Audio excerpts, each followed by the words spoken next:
USA, it is estimated that approximately 1 million workers have serious hearing loss due to high noise levels in places of work. As already mentioned, medical science has determined that sounds over 85 decibels heard continuously over long periods of time pose a serious threat to hearing. The resulting disease is often referred to as boilermakers disease because the earlier known victims were workers in factories where metal boilers were riveted together. Prolonged exposure to sound beyond this level may result first a temporary threshold of hearing, so that after threshold shift, or TTS as sometimes called.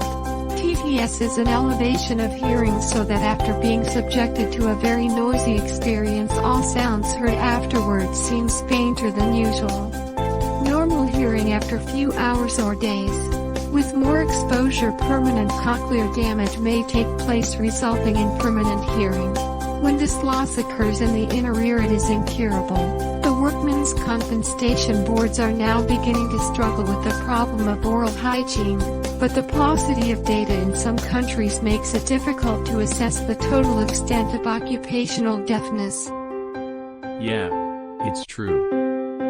Yeah, that's true. Thanks for watching. Subscribe our channel.